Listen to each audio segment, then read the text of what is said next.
Hello there, I'm Windermere Real Estate's Chief Economist, Matthew Gardner, and welcome to this week's episode of Mondays with Matthew. Last week, a colleague asked me how many Mondays with Matthew videos I've recorded so far this year, and I had absolutely no idea.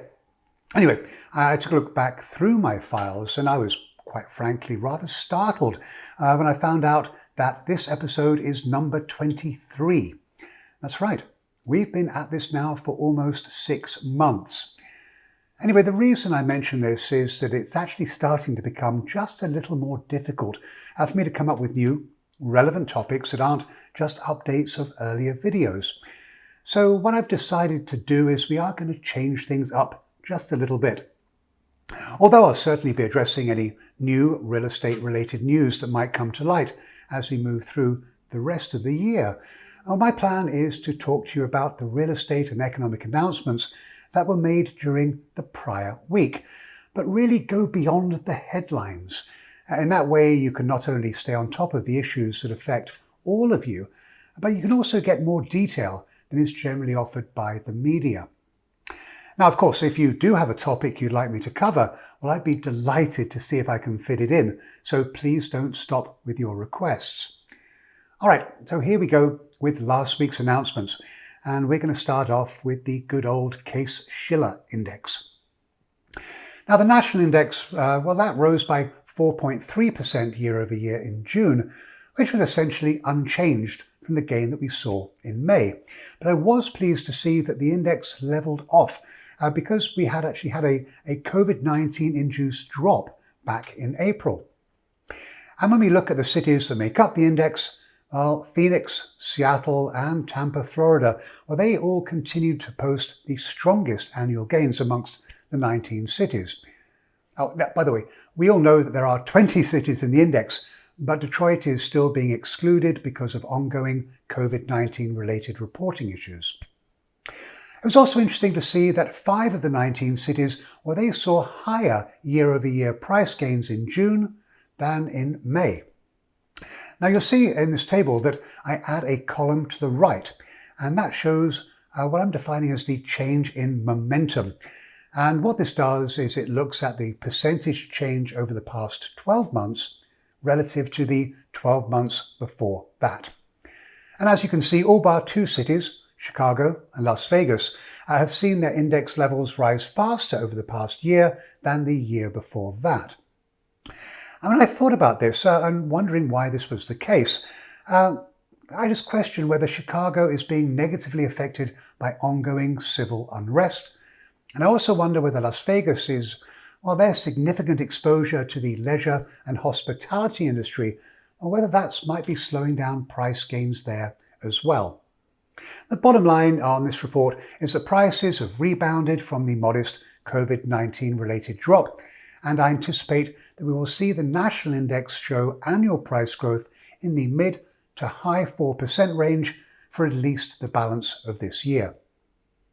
Next up, new home sales, and they surged by 13.9% month over month in July to a seasonally adjusted annual rate of 901,000 units. Now that's very significant because it represents the strongest pace of sales growth we've seen since December of 2006, and it's also noticeably higher than the pre-pandemic pace of 774,000 units that we saw back in January. Oh, by the way, do you see the V? Anyway, this is the third consecutive month of sizable increases in sales after they pulled back dramatically back in March and April. And if we look regionally, sales growth in July was strongest in the Midwest and the South. Sales were down by 23% in the Northeast. Now, before you get too worried about that, I'm not concerned. And the reason being is that the Northeast part of the country, well, it tends to be the most volatile because it has the smallest concentration of new construction activity. In other regions, sales were up by 7.8% here in the West. Now, it's not a great number, but I would add that sales are still up by 41% year over year.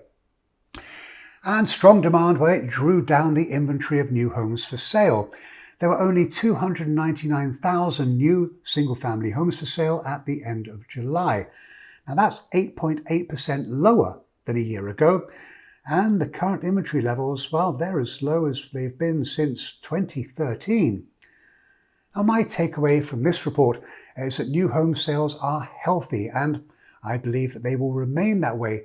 Why? Well, limited supply of existing homes for sale, low mortgage rates, ongoing pent-up demand. We clearly see that. And finally, an emerging coronavirus-driven shift in some cities, not everywhere, and really people living in those cities who are now, some of them, looking to move out to the suburbs. And certainly new construction is attracting them. Well, unfortunately, countering positive news on the new home front was the Conference Board's Consumer Confidence Index for August. That dropped to 84.8 from 91.7 in July, and it is now at a new pandemic low. Well, the drop surprised everybody, including myself, and it puts the index below April's reading, and that was at the height of the economic lockdown. Now, I've been questioning why this drop occurred, and the only thing I can come up with is that I believe it was likely due to July's expiration of the $600 a week federal unemployment stipend. Now, even if the president has now authorized a temporary $300 a week payment, well, not every state is providing that money. And I think this may well have affected confidence levels. I also think that the drop may be, at least in part, due to consumers' realization that the COVID-19 impact on the economy, well, it's likely to be lasting longer than they had been expecting. A lot of people thought we're going to get over this very, very quickly. That hasn't happened. And because it is taking longer, it can be more difficult for them to navigate if they don't see more fiscal stimulus. US pending home sales, they rose by 5.9% in July and were pretty spectacular, 15.5% higher than we saw a year ago. Oh look, another V. And looking regionally, pending home sales up 25.2% in the Northeast versus the prior month, up 20.6% from a year ago. Midwest, sales up 3.3% monthly, up 15.4% annually. In the South, they were only up by 0.9% for the month, but still up by 14.9% from July in 2019. And sales in the West up 6.8% month over month and 13.2% higher than a year ago. Sellers are clearly seeing their homes go under contract in record time. And as much as it's certainly my job to find out anything that might trip the market up, well, quite frankly, I just don't see anything out there. And I believe that we will continue to see a very brisk market in a vast majority of the country, certainly through the balance of this year. Now, because of this, I've had to, yet again, upwardly revise my forecast for existing home sales in 2020. I now expect that the market will trade somewhere probably around or maybe slightly higher than 5.2 million units this year.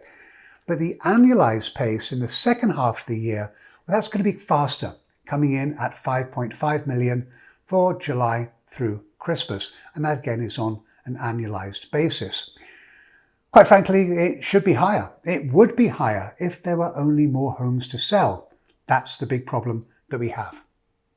Finally, consumer sentiment. Well, the index has been, shall we say, interesting over the past few months. You can clearly see a massive drop in March and April, little movement in May, what I call a dead cat bounce in June with a pullback in July, and finally, very modest improvement in August. So what does this mean? Well, at the headline level, it appears that Americans, well, they regained a small amount of confidence in the path of an economic recovery in late August.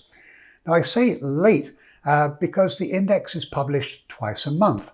And this is the final August number, and it was revised up to 74.1 from the preliminary figure of 72.8. But to better understand what's going on, well, we need to look at the makeup of the index, and this index is divided into two components. The Current Conditions Index, which gauges how we feel about the economy today, and the Expectations Index, which questions how we expect the economy to be a year from now. And you can see that the current conditions index, well, that jumped following the April shutdown in the economy. Now, this might be counterintuitive, but in reality, why did it rise? Well, it was only because a sizable number of consumers were thinking that, quite frankly, conditions couldn't get any worse, that they could only improve. But as the effects of the pandemic continued, well, it wasn't surprising to see consumers' attitudes worsening. And you can see that in the drop between June and July.